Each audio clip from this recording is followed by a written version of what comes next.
Bienvenue dans l'initiative CK. Du coup, vous êtes notre premier invité d'honneur pour un sujet qui interpelle beaucoup de gens ici, qui touche à l'historicité des Écritures saintes pour les chrétiens en général. Et je trouve, déjà, je tenais à vous remercier personnellement. C'est pour ça que j'ai tenu à ce que vous soyez le premier invité. Ça fait des années que j'essaye de fumer Michel Onfray sur tout ce qu'il dit sur ces sujets. J'ai jamais pris le temps. J'ai pas du tout le talent que vous avez eu pour faire le livre que vous avez fait. Et donc, je tenais à vous remercier personnellement. Je n'ai fait que des critiques très éparses de son œuvre à droite à gauche. Et vous, vous avez fait un livre construit, consolidé. Donc, vous nous faites vraiment un honneur exceptionnel en étant ici. Vous traitez très bien ces sujets. Alors, normalement, je sais déjà tout ce que vous allez dire puisque j'ai étudié vos écrits et vos conférences. Mais j'espère qu'on aura un petit temps pour échanger à la fin. En tout cas, ce n'est pas le cas des gens ici. Je ne pense pas que tout le monde connaît votre œuvre, donc ce sera l'occasion de l'introduire. Et donc, merci beaucoup d'être là. Merci pour votre travail. C'est très sincère. Et je trouve que vous faites quelque chose de grande utilité, en tout cas pour le monde chrétien, tant pis pour les anglophones, mais c'est tout simplement de parler de l'historicité de ces textes qu'on a tendance à reléguer vraiment au plan de textes peu crédibles, de fables un peu légendaires, très anciennes, peu sourcées, etc. En fait, vous démontrez, et toujours avec un recul très universitaire et avec toutes les précautions oratoires et techniques qui vont avec la matière que vous traitez, vous démontrez qu'en fait, ces textes sont peut-être parmi les plus crédibles de l'Antiquité. Et donc, merci beaucoup, merci d'être là. Je vais vous donner intégralement la parole à partir de maintenant et bienvenue du coup dans l'initiative CK. Je veux vous remercier au nom de tous les membres. Voilà. Super, merci beaucoup pour cette introduction. Ce soir, je vais vous parler du coup des évangiles, en particulier, donc dans la question de la fiabilité des évangiles, il y a plein de domaines qu'on peut aborder. Il y a la question de la critique textuelle. Est-ce qu'on a bien accès au texte original du Nouveau Testament? On peut montrer que oui, donc c'est ce que j'ai fait dans ce livre, Soyez rationnel, devenez catholique, dans la première section. Mais ce qui va nous intéresser ce soir, c'est surtout la question de la datation des évangiles. Et le deuxième point, c'est l'attribution des évangiles. Est-ce que les évangiles ont bien été écrits par Matthieu, Marc, Luc et Jean? Et donc c'est un peu les 2 points, apparemment enfin, sur lesquels je devais, parler ce soir. Peut-être qu'on fera d'autres réunions à l'occasion sur d'autres éléments qui montrent la fiabilité des évangiles comme l'archéologie, l'onomastique ou, les choses comme ça. Mais ce soir, on va se focaliser sur 2 questions importantes, la datation et l'attribution des évangiles. Alors j'ai préparé 2 PowerPoint là-dessus. Donc, on peut commencer par l'un ou par l'autre, si vous voulez, soit la datation, soit, l'attribution des évangiles. Vous êtes Hem, totalement libre, vous avez la parole jusqu'à l'infini, faites comme vous voulez. Super. Bon allez, on va commencer par la datation. Donc je fais un partage d'écran. Alors dites-moi si vous voyez le partage. C'est parfait. Super. Alors, donc au niveau universitaire, aujourd'hui, il y a globalement 2 positions sur la datation des évangiles. Vous avez d'un côté la position conservatrice, qu'on peut appeler conservatrice, qui affirme que, les évangiles synoptiques, à savoir Matthieu, Marc et Luc, ont été écrits dans les années 50 à 60 et Jean vers 90, un petit peu plus tard. La position libérale, quant à elle, affirme que les évangiles ont été écrits entre l'an 70 et 95. Plus précisément, ils vont dire, par exemple, si vous prenez quelqu'un comme Barterman, il va vous dire que Marc aurait été écrit vers 70, Matthieu et Luc entre 80 et 85, et Jean entre 90 et 95. Donc voilà, c'est ce que dit Barterman dans son livre Did Jesus Exist? Donc Barterman a écrit un livre pour défendre que Jésus a bien existé au plan historique et que les évangiles rapportent quand même de nombreuses informations fiables sur le Jésus historique. Et alors lui, il dit voilà que Marc date probablement vers l'an 70, Matthieu et Luc un peu plus tard vers 80 à 95, et Jean en dernier lieu vers 90 à 95 de notre ère. Bon, ça c'est un petit peu un représentant typique de la position libérale. Mais c'est pas la seule position. Enfin, comment dire? Même si on admettait la datation libérale que vient de nous donner Barterman, dans tous les cas, on peut dire que ce seraient des dates très primitives par rapport aux standards de l'Antiquité. Donc même si on adoptait cette position libérale entre 70 et 95, ça serait à peine 40 ans après la mort de Jésus. pour Marc et 65 ans après pour Jean. Donc c'est un peu comme si aujourd'hui, en 2024, quelqu'un ayant connu directement ou indirectement Georges Pompidou ou Valéry Giscard d'Estaing écrivait une biographie sur leur vie. Ça resterait très peu de temps après les faits. En comparaison, on peut dire que nos meilleures biographies sur la vie d'Alexandre le Grand, que sont Arrien et Plutarque, eh bien, elles datent de 400 ans après la mort d'Alexandre le Grand. Donc, vous voyez, donc par rapport aux standards de l'Antiquité, on peut dire que même si on prend les datations libérales, enfin les datations libérales entre 70 et 95, bah, ça reste très très peu de temps après les faits par rapport à d'autres œuvres de l'Antiquité. Donc voilà ce qu'on peut dire en préambule. Mais on peut montrer que la position libérale, moi, il me semble qu'elle fait erreur en ce qui concerne la datation des synoptiques. Et donc moi, je pense qu'on peut défendre que les évangiles de Marc, Matthieu et Luc ont été écrits encore plus tôt que ce que prétendent les libéraux, et donc qu'on peut dater ces évangiles entre les années 50 et 60. Alors, ça, c'est pas juste moi qui le défends, il y a vraiment des universitaires aussi qui défendent cette datation d'avant 70 pour les évangiles synoptiques. Je vous ai listé quelques historiens là à l'écran, Daniel Wallace, Robinson, Brand Petrie, Jean Carmignac, Claude Tresmontant, Philippe Roland, Mike Licona, Habermas, Craig. Bon voilà, je vous les liste pas tous parce qu'il y en a pas mal. Et vous avez même certains progressistes, hein, c'est pas que des conservateurs. Par exemple, Adolf von Harnack est un exégète très progressiste qui déteste tout ce qui est traditionnel dans le christianisme. Et lui, il trouve les arguments en faveur de la datation primitive assez convaincants. Donc voilà. Donc quels sont ces arguments? Le premier argument, je dirais, c'est que les évangiles ne mentionnent pas la destruction du temple de Jérusalem qui a eu lieu en août 70. Alors les évangiles mentionnent Jésus qui annonce que le temple de Jérusalem va être détruit à l'avenir.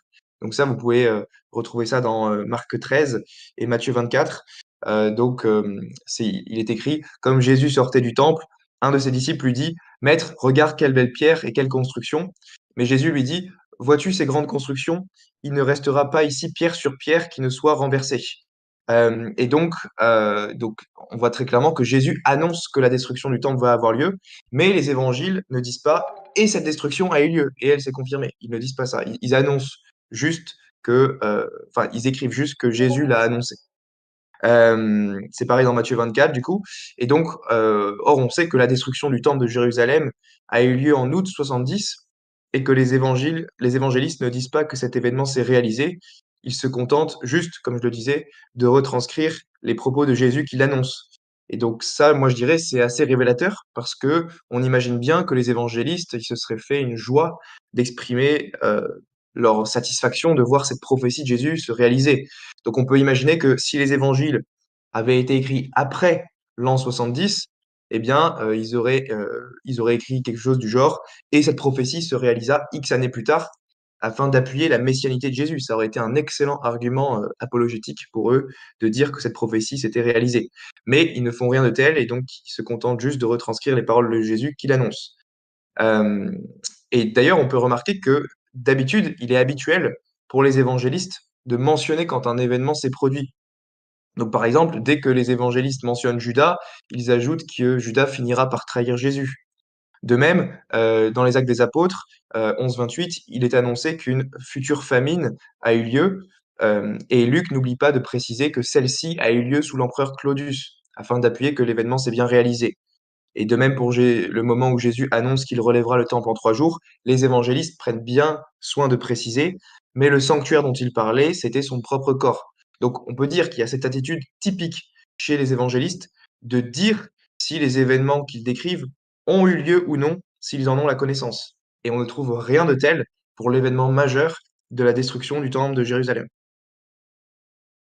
Et donc, on a l'historien Charles Story qui écrit: Il aurait été peut-être concevable qu'un évangéliste écrivant après 70 ait pu omettre de faire allusion à la destruction du temple par les armées romaines, mais que 3 ou 4 évangélistes aient pu oublier d'y faire allusion, cela paraît assez incroyable. Il y a aussi, on peut noter il y a même des avertissements dans les évangiles que la destruction du temple va avoir lieu à l'avenir. Et donc, par exemple, l'évangile de Luc rapporte les propos de Jésus qui annonce à ses disciples ce qu'il faudra faire quand le temple sera détruit. Et donc, vous avez ce fameux passage dans Luc 21 où il est dit que ceux qui sont en Judée doivent s'enfuir dans les montagnes, que ceux qui sont à l'intérieur de la ville s'éloignent de la ville et qu'ils aillent à la campagne, qu'ils ne rentrent pas en ville. Donc ça, on a ces annonces qui disent, ben, voilà ce qu'il faudra faire quand la destruction du temple aura lieu.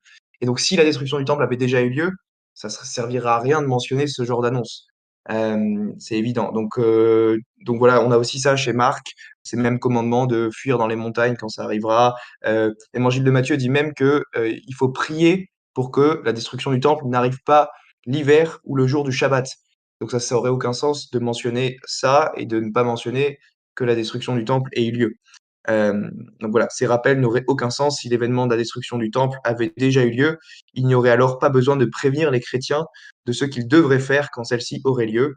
Et donc, il n'est pas logique que Luc ajoute un avertissement concernant l'interdiction d'entrer dans Jérusalem si la ville était déjà détruite. Voilà. Donc, voilà pour ce qui est du temple.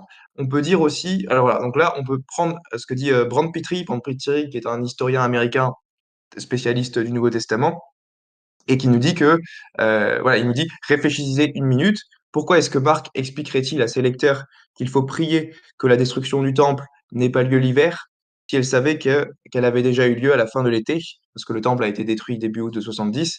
Pourquoi Luc préviendrait-il ses lecteurs de ne pas entrer dans la ville si la ville avait déjà été détruite? Enfin, pourquoi est-ce que Matthieu ajouterait qu'il faut prier que la destruction du temple n'ait pas lieu en hiver ou pendant le Shabbat si elle avait déjà eu lieu? Pourquoi ajouter une incitation à prier pour un événement pour qu'un événement n'ait pas lieu, si cet événement a déjà eu lieu et était largement connu?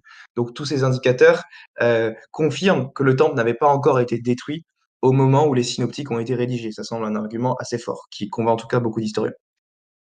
Bon, après, je passe, il y a d'autres indices hein, sur les instructions des sacrifices au temple. Donc, le fait que l'évangile de Matthieu mentionne des passages où Jésus explique comment il faut se réconcilier avec une personne que l'on a offensée et comment faire son offrande devant l'autel du temple. Euh, mais du coup, ça aurait été inutile de la part de Matthieu de mentionner cette information si le temple avait déjà été détruit, parce que plus personne ne pourrait encore offrir des offrandes sur l'autel du temple. On a aussi des instructions similaires dans l'évangile de Matthieu au chapitre 23, où Jésus donne des instructions sur le fait de jurer devant le temple, en disant si quelqu'un jure devant le temple, ce n'est rien. Ça présuppose que le temple est existant, sinon ça n'aurait pas de sens. Si la destruction du temple avait déjà eu lieu, au moment de la rédaction de l'évangile, ces instructions n'auraient plus aucun sens parce que plus personne ne serait en mesure de les suivre. Et donc, si Matthieu, écrivant après 70, voulait juste retranscrire les paroles de Jésus au plan historique, il aurait dû mentionner que ces commandements n'étaient plus d'actualité parce que le temple aurait été détruit. Bref, il y a plein d'indices convergents qui vont dans ce sens dans les évangiles. Pareil, il y a le fait de payer les impôts au temple, Matthieu 17, Jésus dit à Pierre de payer les impôts au temple. Il est difficile de croire que Matthieu écrit ce passage après 70, parce que Flavius Joseph nous dit qu'après cette date, les Romains demandaient aux Juifs de payer l'impôt non pas pour le temple de Jérusalem, mais pour le temple de Jupiter à Rome. Et donc, si Matthieu écrivait après 70 en mentionnant ce commandement de payer l'impôt au temple, cela reviendrait à faire la promotion du temple de Jupiter. Donc, pour bien se faire comprendre, il aurait dû mentionner, bah, du coup, le temple de Jérusalem a été détruit et ce n'est plus d'actualité. Et il ne le fait pas. Donc, encore un autre indice convergent. Et donc, voilà, là, vous avez un commentaire d'un exégète, un spécialiste du Nouveau Testament, qui nous dit, voilà, Matthieu n'inclut certainement pas ce passage pour soutenir l'entretien d'un temple païen, car cela impliquerait de promouvoir un dieu païen. Donc lui aussi, il penche pour une datation avant 70, à cause de ce fait, entre autres. Et donc, cet argument-là qu'on a mentionné sur la non-mention de la destruction du temple est si fort qu'il a convaincu même des historiens libéraux comme E.P. Sanders et Margaret Davis. E.P. Sanders il n'est pas chrétien et il nous dit voilà, il n'y a aucun élément dans l'évangile de Marc qui devrait être daté d'après 70. Je dirais que ça s'applique aussi à Matthieu et Luc pour les mêmes raisons. Euh, donc voilà, vous avez aussi d'autres historiens athées comme James Crossley, qui lui pense que l'évangile de Marc a été écrit entre les années 30 et l'an 70. Donc ça, c'est tout ça pour dire que c'est pas juste les chrétiens qui veulent dater les évangiles très très tôt. Ce genre d'argument, ça convainc même certains historiens athées. Voilà. Tac, tac, tac. Donc là, on peut passer à un autre argument qui me semble intéressant et qui n'est pas souvent mentionné. C'est un argument pour le coup qui est très direct pour une datation antérieure à 70. Donc c'est fondé sur la première épître à Timothée de Paul.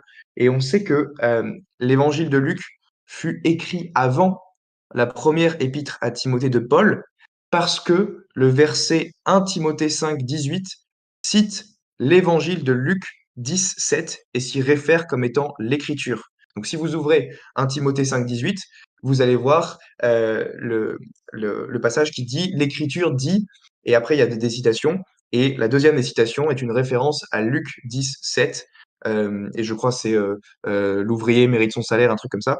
Et donc ça prouve que l'évangile de Luc existait avant que Paul n'écrive cette épître et était déjà considéré comme l'écriture.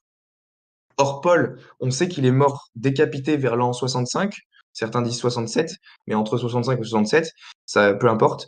Il a donc dû écrire son épître à Timothée avant cette date, donc avant 65 ou avant 67, ce qui fait remonter l'évangile de Luc au plus tard, au début des années 60. Alors, comment est-ce que les historiens libéraux essaient de répondre à cet argument? Là, ils soutiennent en général que 1 Timothée n'a pas été écrit par Paul. Ils disent que c'est une épître anonyme.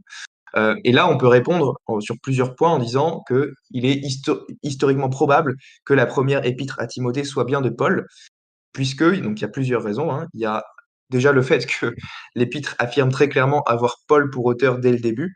Donc, si vous lisez 1 Timothée 1.1, il est clair que l'auteur se présente comme étant Paul. Donc, c'est marqué Paul, apôtre de Jésus-Christ, par ordre de Dieu notre Sauveur et de Jésus-Christ notre espérance. Et il écrit à Timothée, mon enfant légitime en la foi. Donc, l'auteur de l'épître à Timothée affirme être Paul. Donc, au niveau des critères internes, ça penche déjà en faveur de Paul. Vous avez aussi la tradition qui confirme ça. Donc, on a Polycarpe, qui est disciple de Saint Jean, qui cite lui-même cette épître dans sa lettre aux Philippiens, qu'il écrit très tôt, entre l'an 110 et l'an 120, et qui mentionne 4 fois le nom de Paul en référence à cette épître à Timothée.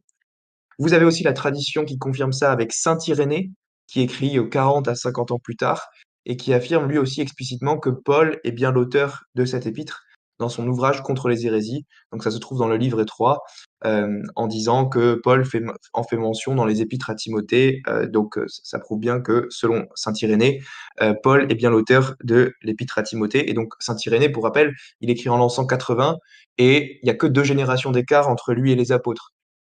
C'était le disciple de Polycarpe qui lui-même était le disciple de Saint Jean. Donc c'était quelqu'un de bien placé pour savoir qui avait écrit ces textes. Donc on a à la fois les critères internes, 1 Timothée 1.1 qui nous dit que cette épître a bien été écrite par Paul, et vous avez aussi la tradition primitive qui confirme cela. Vous avez également les épîtres pastorales de Paul, donc Éphésiens 1 et 2 Timothée, Colossiens, 2 Thessaloniciens, Tite, qui sont mentionnés et cités par Clément d'Alexandrie, Tertullien et Origène. Vous avez le canon du Muratori qui date de vers l'an 170, qui énumère les livres du Nouveau Testament et qui attribue ces 3 épîtres à Paul, dont la fameuse première épître à Timothée qu'on utilise pour l'argument tout à l'heure. Pareil, Eusèbe de Césarée confirme ça vers l'an 330, et ils disent que ces épîtres de Paul sont incontestés. Donc, si on fait le bilan, le témoignage de l'Église primitive est très clair. Les pères de l'Église, les pères apostoliques, ont tous cité les épîtres pastorales, dont 1 Timothée, comme faisant autorité, et ils reconnaissaient que Saint Paul était bien l'auteur de ces épîtres. Donc, si Saint Paul est bien l'auteur de l'épître à Timothée, comme l'épître à Timothée cite l'évangile de Luc 10, 7, ça veut dire que l'évangile de Luc remonte avant la mort de Paul. Et la mort de Paul, on sait qu'elle a eu lieu vers 65, ce qui fait remonter l'évangile de Luc début des années 60. Euh, je passe à un autre argument qui est encore indépendant pour une datation entre 50 et 70. Donc là, c'est fondé sur les actes des apôtres. Et donc, cet argument, il dit que les actes des apôtres ont été rédigés après les évangiles synoptiques et qu'il existe de bonnes raisons de dater les actes des apôtres au début des années 60. Donc ça, il y a 2 points dans cet argument. Premièrement, les actes des apôtres ont été rédigés après les synoptiques. Et deuxièmement, il faut montrer que les actes ont été rédigés au début des années 60. Donc pour ce qui est du premier point, c'est sur cette première slide, les actes des apôtres ont été rédigés après les synoptiques. Ça, en général, c'est pas contesté. Enfin, je connais, à ma connaissance, aucun historien ne conteste ça. Nous savons que les actes ont été écrits après l'évangile de Luc, parce que les deux s'adressent à la même personne, en l'occurrence Théophile, et Luc dit qu'il s'agit de son second livre. Il y a aussi un consensus, du coup, chez les experts pour dire que l'évangile de Luc a été écrit après l'évangile de Marc et de Matthieu, puisque Luc commence son évangile en affirmant que d'autres évangiles ont été écrits avant lui. Il suffit de lire Luc chapitre 1, où Luc dit plusieurs ayant entrepris de composer un récit des événements qui se sont accomplis parmi nous. Donc Luc ici fait référence déjà à des évangiles qui existent déjà, donc probablement Marc et Matthieu. Et donc si on fait le bilan, le résumé, l'ordre d'écriture entre Matthieu et Marc est sujet à débat. Donc ça c'est débattu, je ne vais pas trancher cette question, même si aujourd'hui la thèse de la primauté de Marc est majoritaire. Mais dans tous les cas, ce qu'on peut dire avec certitude, à mon avis, enfin en tout cas que c'est très probable, c'est que nous avons l'ordre de rédaction suivant.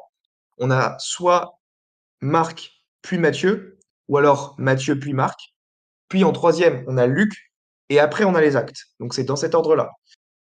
Et donc si on arrive à dater les actes au début des années 60, bah, a fortiori, l'évangile de Luc remonte avant ça, et l'évangile de Matthieu et Marc encore avant ça. D'accord? Donc cet ordre de rédaction est important. Donc la question qui nous reste à trancher, c'est de quand datent les actes des apôtres? Et alors là, il y a plein d'arguments pour montrer que les actes des apôtres datent du début des années 60. Donc on a par exemple l'argument de la finale des actes des apôtres.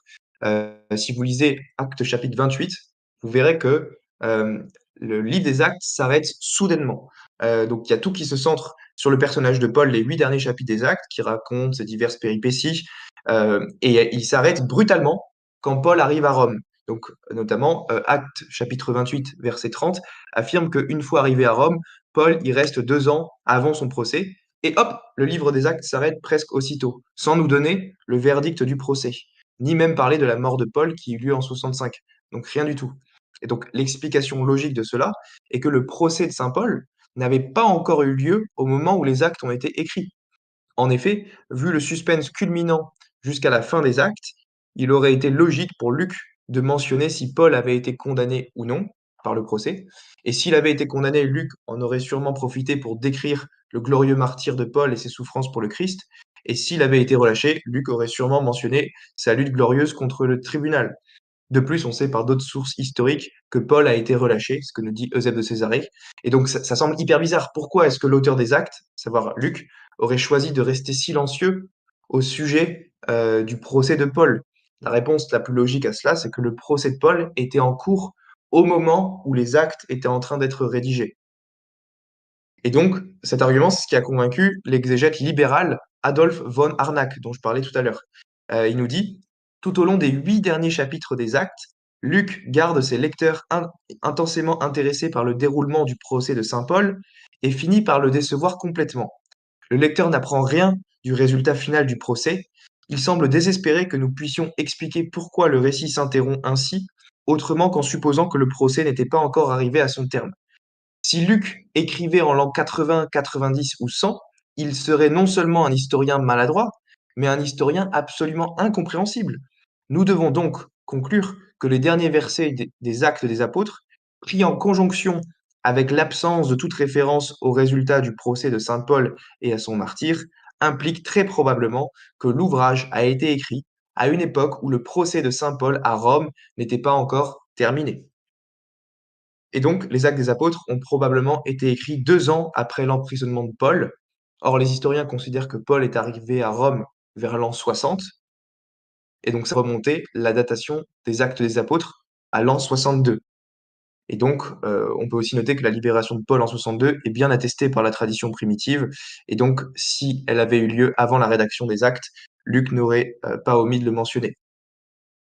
Un autre indicateur en faveur d'une rédaction primitive du livre des Actes des Apôtres au début des années 60, c'est que le langage utilisé dans le livre des Actes des Apôtres indique qu'ils ont été écrits dans un temps qui précède la grande persécution de 64. Donc, vous savez, les chrétiens ont été largement persécutés à partir de l'an 64 sous Néron. Et durant ces persécutions, les chrétiens ont été crucifiés, brûlés, jetés à des chiens affamés, comme le rapporte l'historien Tacite. Et donc, ça serait parfaitement impensable que Luc, l'auteur des Actes, aurait omis de mentionner ces atroces persécutions dans le livre des Actes des Apôtres si elles avaient déjà eu lieu. Cela aurait été une occasion rêvée pour lui d'insister sur la bravoure des chrétiens martyrisés pour leur foi en Jésus. Mais il ne le fait pas.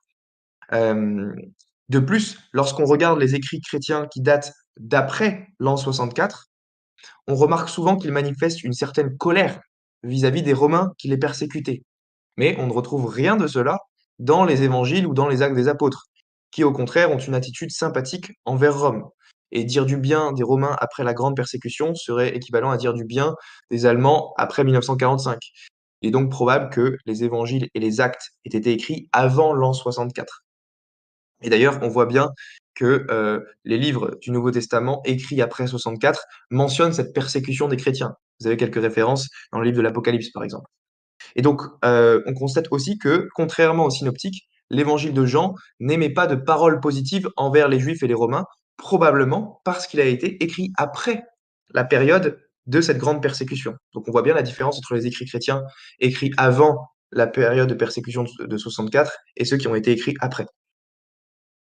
On peut aussi noter que le livre des Actes doit dater du début des années 60 parce qu'il y a une absence de mention de martyrs des personnages très très très très importants dans le livre des Actes. Donc cet élément est frappant. Les Actes des Apôtres ne mentionnent ni le martyre de Jacques le Juste qui eut lieu vers 62, ni celui de l'autre héros des Actes des Apôtres, à savoir Pierre, qui eut lieu vers 64. Donc Pierre est mort en 64 à Rome. Et donc, si les actes avaient été écrits plus tard, donc dans les années 80, admettons, on ne voit pas pourquoi Luc aurait voulu laisser le lecteur en suspense sans mentionner le sort final de Paul, omettre complètement les martyrs de Pierre et Jacques le Majeur, d'autant plus que les martyrs de Étienne et Jacques le Mineur, eux, sont mentionnés dans les actes. Donc, vous avez des martyrs tout à fait mineurs comme Étienne, qui n'est pas hyper connu, et Jacques le Mineur, et vous n'avez pas la mention des martyrs des personnages les plus importants, comme Pierre, Paul et Jacques le Juste. Et d'ailleurs, il est dit que ce sont les trois colonnes de l'Église. Donc pourquoi est-ce que le livre des Actes mentionnerait juste les martyrs mineurs et pas les martyrs majeurs? Ça n'a pas de sens. Et donc on a déjà dit aussi que les Actes ne mentionnent pas non plus la guerre entre les Juifs et les Romains en 66, ni la persécution sous Néron, ni même la destruction du temple de Jérusalem. Donc tout cela est impensable si les Actes avaient été écrits dans les années 80, comme veulent le faire croire les exégètes libéraux. Par conséquent, l'exégète Adolf von Harnack était obligé de conclure le silence absolu de Luc sur tout ce qui s'est passé entre les années 64 à 70 est un argument de poids en faveur de l'hypothèse d'une rédaction avant 64. Et on a aussi d'autres historiens comme Philippe Roland qui situent la version grecque de Matthieu et de Luc vers 62 à 63. Donc voilà ce qu'on peut dire pour les actes. Donc ce qu'on peut conclure pour la datation des synoptiques, c'est que étant donné que l'on peut raisonnablement dater les actes vers l'an 62, donc 2 ans après l'arrivée de Paul à Rome, l'évangile de Luc doit remonter au début des années 60, parce que l'évangile de Luc a été écrit juste avant les actes. Et idem pour Matthieu et Marc, qui peuvent être datés encore avant ça, parce que vous vous rappelez, dans l'ordre de rédaction, on a Marc puis Matthieu, ou Matthieu puis Marc, puis en troisième Luc, puis après les actes. Et donc, si on prend les choses dans le sens inverse, si on a les actes qui datent vers 62, ben, a fortiori, on fait remonter tout avant 62. Et donc, dans tous les cas, nous avons là des dates qui sont bien antérieures à l'an 70, et donc la thèse libérale largement répandue aujourd'hui se retrouve infondée. Alors, on peut aussi confirmer ces dates par des sources externes que sont les premiers pères de l'Église.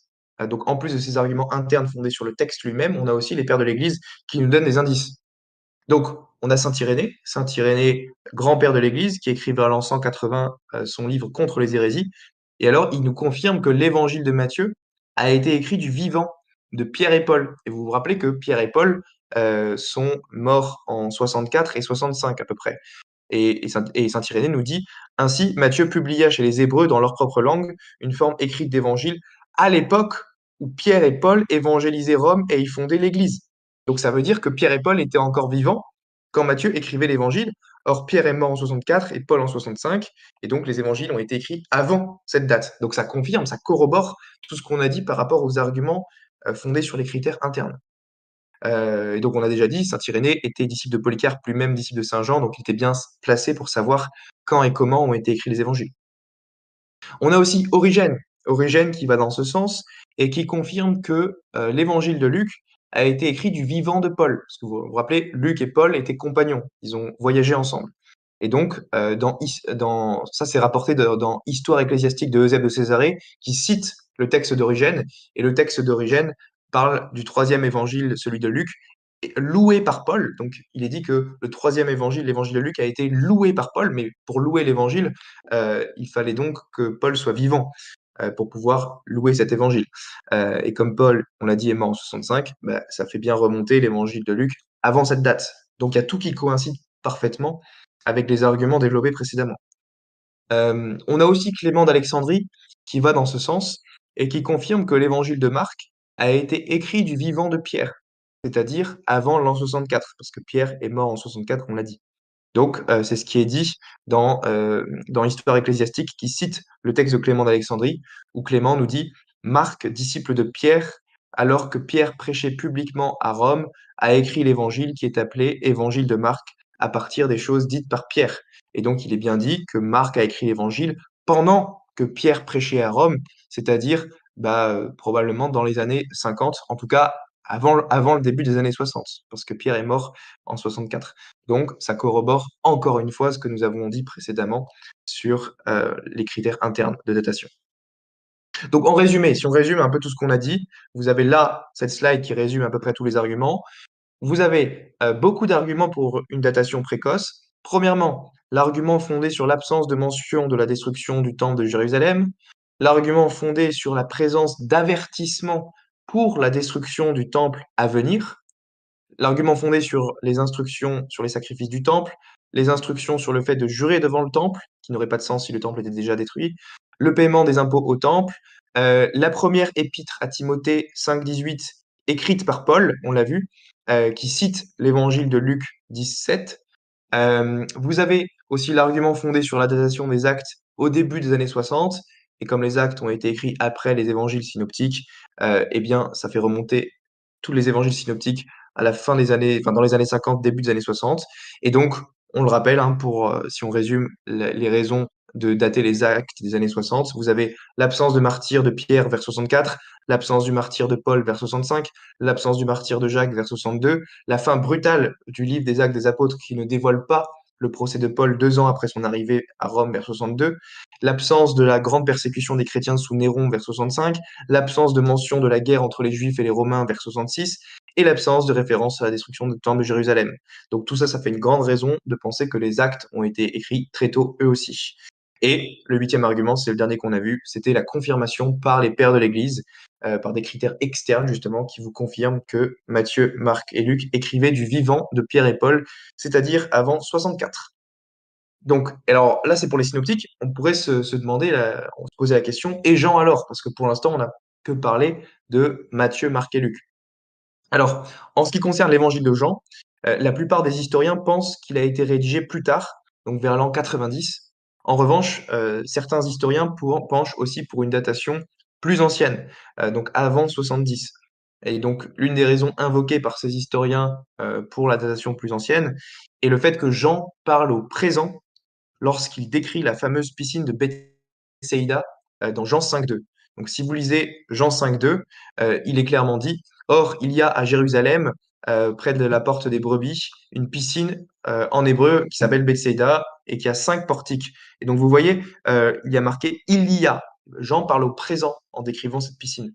Et donc il indique un état des choses qui est actuel.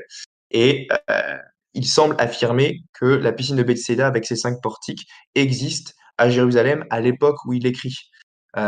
Or, d'après l'exégète Daniel Wallace, Jean n'aurait pas pu parler ainsi après la chute de Jérusalem, car l'historien juif Flavius Joseph rapporte que le général romain Titus ordonna de raser toute la ville et le temple cette année-là. Et donc, par conséquent, il est plausible de supposer que la piscine n'existait plus après 70, ce qui ferait, selon cet argument, remonter l'évangile de Jean avant 70. Donc, si vous voulez approfondir, je vous ai mis le lien où Daniel Wallace développe cet argument. C'est pas, je dis pas que c'est un argument décisif, c'est une considération intéressante. Je dis pas que c'est un argument écrasant, Mais voilà, c'est un argument qui peut et qui doit s'analyser. Voilà. Donc dans tous les cas, même en admettant que cet argument n'est pas décisif, Jean était le plus jeune des apôtres. Il avait une quinzaine d'années au début du ministère de Jésus et il mourut vers l'an 27. Et la tradition rapporte qu'il mourut plus vieux que tous les autres. Il est donc tout à fait possible qu'il ait vécu jusqu'à la fin du 1er siècle et donc que la datation habituelle que donnent les historiens vers l'an 80 ne poserait aucun problème. Donc, en conclusion, nous avons de bonnes raisons de penser que les évangiles synoptiques, Matthieu, Marc et Luc et les actes des apôtres, ont été écrits entre l'an 50 et 62, c'est-à-dire environ 20 à 32 ans après la mort de Jésus. C'est comme si aujourd'hui, en 2024, on écrivait sur des événements ayant eu lieu dans les années 90 ou au début des années 2000. Et donc, cela renforce énormément leur crédibilité historique et montre qu'il ne s'agit pas de légendes tardives inventées de toutes pièces. Voilà, voilà. Donc, si vous voulez approfondir, vous avez ces ouvrages-là qui sont très bien, de Robinson, Brand Petrie, Craig Blankberg, Lucien Oudry et Philippe Roland et Jimmy Aikin. Donc, la plupart sont en anglais, évidemment. Le seul qui est en français, c'est celui de Philippe Roland, La naissance du Nouveau Testament. Mais voilà, donc moi j'ai pris un peu ces ouvrages pour rendre ça plus accessible au grand public. Et vous pouvez aussi voir ma vidéo sur l'attribution des évangiles, mais ça, je vais en parler juste après. Donc voilà. Est-ce que certains ont des questions par rapport à la datation avant que je passe à l'attribution traditionnelle des évangiles? Non, merci beaucoup. Déjà, très intéressant. On voit quand même le panel d'arguments, mais ce que je vous propose, c'est de continuer directement. On fera les questions-réponses à la fin si vous avez encore le temps. Très bien. Alors du coup, je vais arrêter le partage d'écran et je vais en commencer un autre. Je vais faire celui-là. Qui a écrit les évangiles? Alors du coup, donc on a vu dans la première présentation que les évangiles ont été écrits très tôt, entre l'an 50 et 60, entre les années 50 et 60 pour Matthieu, Marc et Luc. Donc là, dans cette présentation, on va se poser la question, qui a écrit les évangiles? Est-ce que ce sont bien Matthieu, Marc, Luc et Jean qui sont les auteurs des évangiles? C'est ça l'objet de cette deuxième présentation. Alors, notre objectif, ça va être de réfuter le mythe selon lequel on ne sait pas qui a écrit les évangiles. C'est une thèse qui est malheureusement beaucoup trop répandue aujourd'hui. D'ailleurs, on a Michel Onfray qui nous dit, dans son livre Décadence publié en 2017, aucun évangéliste n'a connu Jésus. Et on a Richard Dawkins, un athée militant bien connu, qui nous dit, personne ne sait qui étaient les 4 évangélistes, mais il est presque certain qu'ils n'ont jamais rencontré Jésus personnellement. Et cette thèse est malheureusement très répandue et défendue chez certains exégètes modernes, y compris dans beaucoup d'universités soi-disant catholiques françaises. Quand je dis soi-disant catholiques, c'est parce que certains des professeurs là-bas ne professent pas intégralement la foi catholique. Et donc, il y a pas mal d'exégètes libéraux là-bas qui disent, bah, justement, on ne sait pas qui a écrit les évangiles, ni quand, ni comment, les auteurs sont anonymes. Et donc voilà. C'est une thèse qui est largement répandue et c'est aussi ce que défend Bart Ehrman, qui est un historien agnostique avec des tendances athées, qui nous dit que les évangiles ont été écrits de manière anonyme, puis après, dans un second temps, attribués à des auteurs qui ne les ont pas probablement pas écrits. Donc, la question, c'est comment est-ce que nous, on réfute ça au plan historique? Alors déjà, on peut mentionner qu'un grand nombre de spécialistes rejettent cette thèse de l'anonymat. Euh, donc, chez les Français, vous avez les historiens Jean Carmignac, Philippe Roland, Claude Tresmontant, c'est pas vraiment un historien, mais il a quand même travaillé la question, donc je le mentionne, Pierre Grelot, Pierre Perrier et Lucien Oudry. Et chez les exégètes anglo-saxons, vous en avez un paquet, une grande quantité. Bockham a écrit un livre très détaillé à ce sujet, qui s'appelle Jesus and the Eyewitnesses, qui est probablement l'un des meilleurs sur toutes les sources en faveur de l'attribution traditionnelle des évangiles. Vous avez Brand Petrie, l'excellent historien dont je parlais tout à l'heure, Craig Kinner, Peter Williams, Craig Bloomberg. Bref, je vous lis pas tous les noms, il y en a tellement, tellement. Mais je mets ça au début de mes présentations parce que certains me disent que oui, de toute façon, aujourd'hui, le consensus des historiens disent que les évangiles sont anonymes. Non, c'est faux. Le consensus ne dit pas ça. Il y a un débat au niveau académique et il y a des historiens qui défendent l'attribution traditionnelle des évangiles. C'est pour ça que je mentionne cette slide parce que j'en ai marre que les gens me disent que c'est pas défendu par les historiens. Si, si, il y a des historiens qui le défendent et il y a de bons arguments pour penser qu'ils ont raison. Donc, on va les examiner un petit peu. Alors, déjà, on fait une remarque préliminaire en distinguant l'attribution des évangiles et la fiabilité des évangiles. On dit que l'attribution d'un évangile est correcte si l'auteur de l'évangile est bien la personne qui correspond au titre de l'œuvre. Donc par exemple, l'évangile de Matthieu a bien été écrit par l'apôtre Matthieu. Ça, c'est vrai si l'attribution est correcte. Et on dit que l'évangile est fiable s'il rapporte des informations réelles des faits passés. Donc voilà, on pourrait avoir des évangiles qui sont anonymes, qui sont pas écrits par les apôtres, mais qui ont été écrits par des gens suffisamment renseignés peu de temps après les faits, datation primitive, qui rapportent quand même des faits fiables sur la vie de Jésus. Donc, la question de la non-attribution en tant que telle ne remettrait pas en cause la fiabilité des évangiles. Autrement dit, même si les évangiles étaient anonymes, eh ben, ça serait possible qu'ils aient un contenu qui est fiable. Donc, tout ne dépend pas sur l'attribution des évangiles. En revanche, si on arrive à montrer que l'attribution traditionnelle est vraie, alors cela renforce grandement la fiabilité des évangiles, parce que ça veut dire qu'on a des sources de première ou de seconde main. Hein. Si Matthieu a bien écrit l'évangile de Matthieu, c'est-à-dire qu'on a un apôtre, quelqu'un qui a connu Jésus, qui nous rapporte directement des faits et des discours de son maître. Donc ça renforce énormément la crédibilité historique, si on arrive à montrer que c'est bien lui. Pareil pour ce qui est de Jean, le disciple que Jésus aimait, qui a côtoyé Jésus pendant son ministère. Et après, pour ce qui est de Marc et Luc, on verra que voilà, la tradition rapporte que ils ont côtoyé des apôtres. Donc, ça renforcerait, si on arrive à montrer que c'est bien eux qui ont écrit les évangiles, ça nous donnerait un gros argument en faveur de la fiabilité historique des évangiles. Même si on n'y arriverait pas à montrer que c'était eux, ça remettrait pas en tant que tel en cause la fiabilité des évangiles parce que vous avez des ouvrages anonymes dans l'Antiquité qui rapportent néanmoins des connaissances historiques fiables. Donc voilà, ça marche dans un sens mais pas dans l'autre. Alors, on va commencer par des objections courantes. Pourquoi est-ce qu'il y a des gens qui disent que les évangiles sont anonymes aujourd'hui? Alors, certains disent bah, les évangélistes ne mentionnent pas leur nom, donc les évangiles sont anonymes. Mais la réponse est que cela ne prouve rien, parce que c'est le cas de beaucoup d'ouvrages dans l'Antiquité.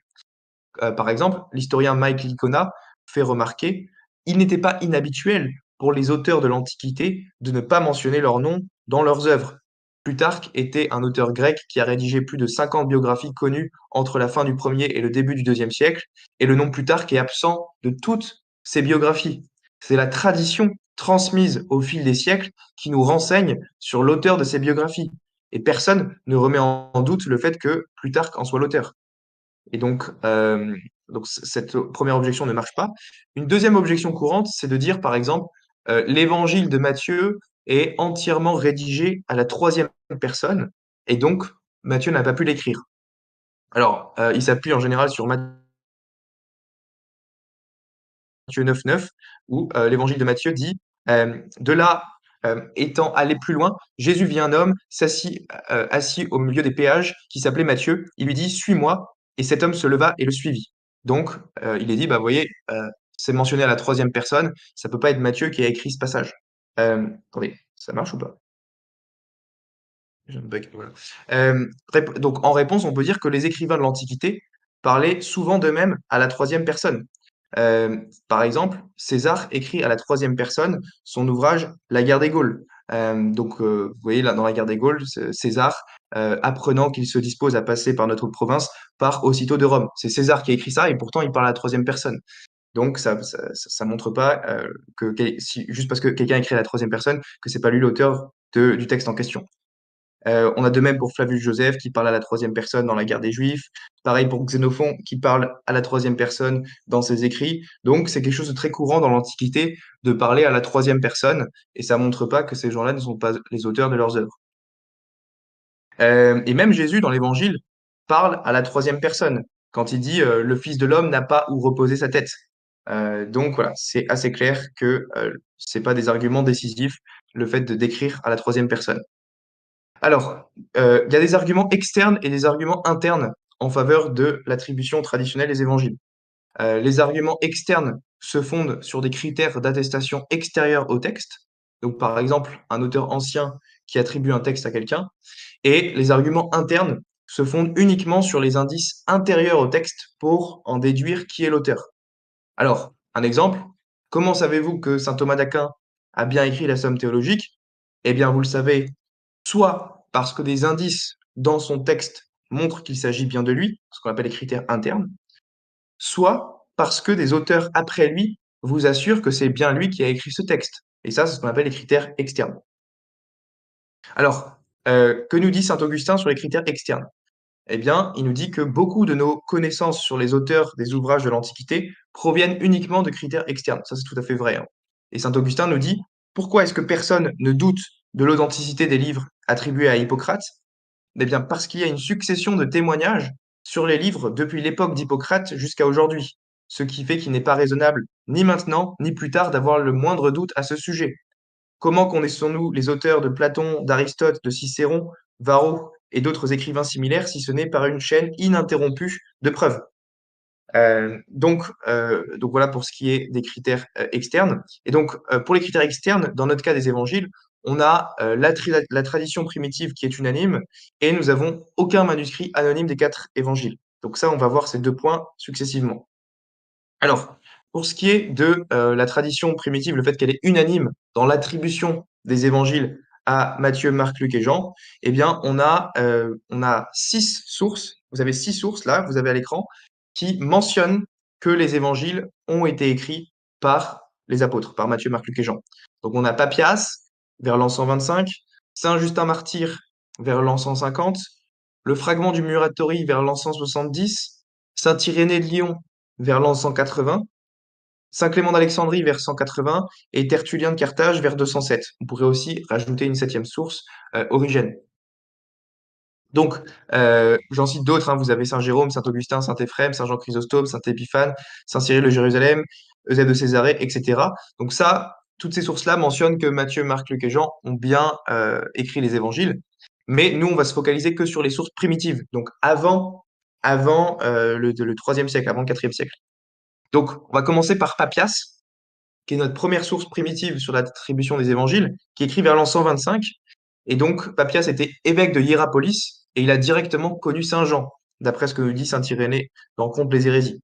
Et donc, Papias, cet évêque très important dans l'Église primitive, écrivait que Matthieu a écrit en langue hébraïque et que après Marc est devenu l'interprète de Pierre et il a écrit avec exactitude, mais pas tout dans l'ordre, ce qu'il se rappelait des choses dites ou faites par le Christ et que Marc avait l'intention de faire un compte rendu cohérent des discours du Seigneur.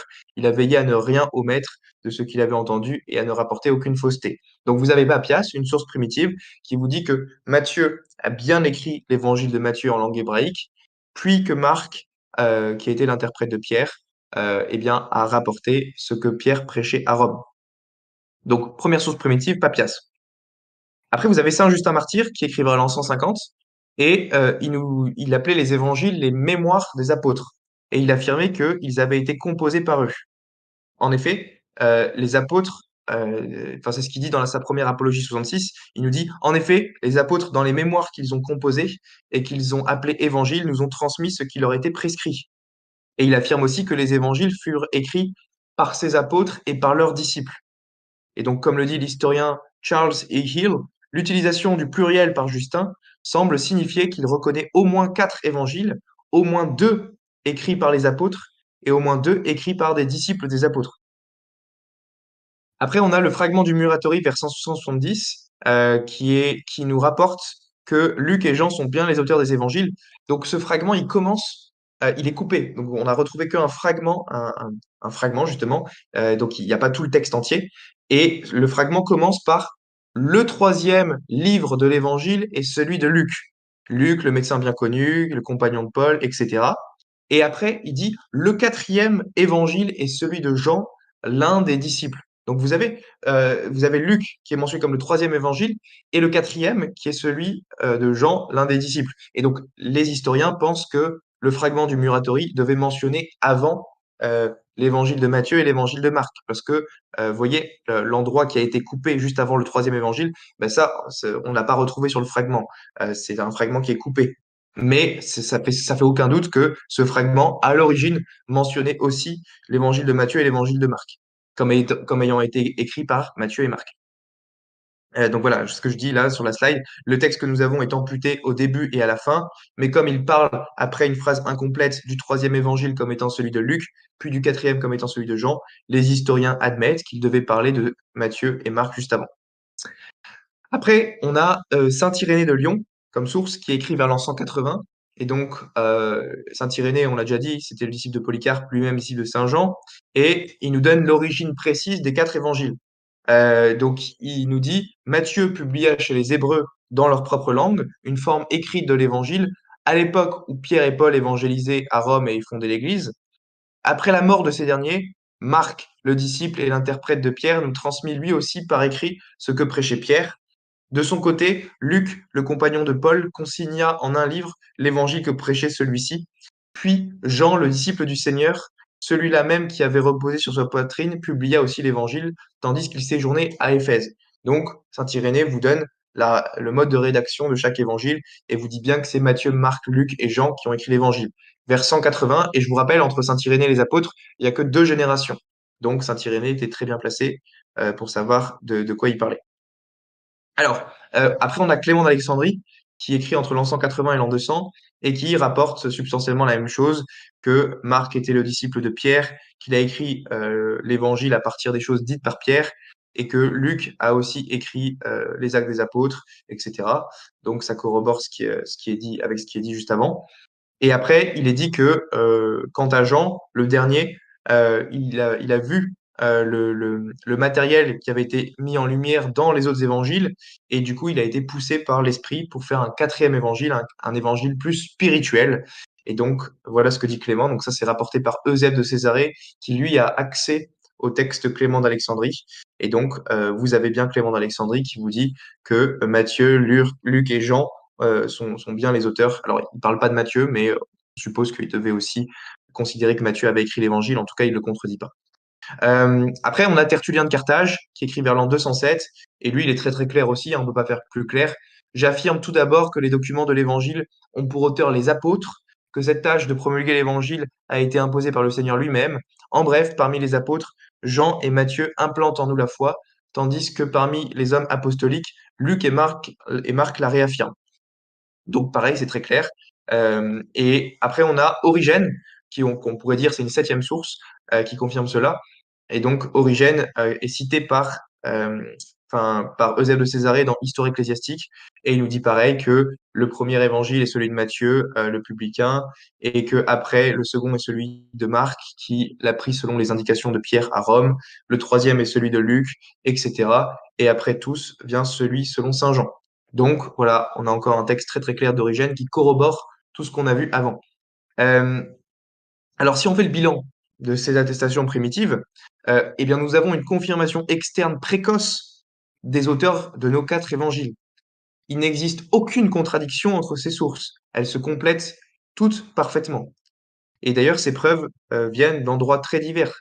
La Turquie, la Palestine, l'Italie, la France, la Tunisie et l'Égypte. Saint Irénée était à Lyon en France, Tertullien était à Carthage, Clément était en Alexandrie, Papias à Hiérapolis. Donc vous voyez sur la carte à droite, c'est des endroits qui sont très très éloignés. Donc ça veut dire qu'ils n'auraient pas pu collaborer entre eux ou comploter pour inventer les auteurs des évangiles.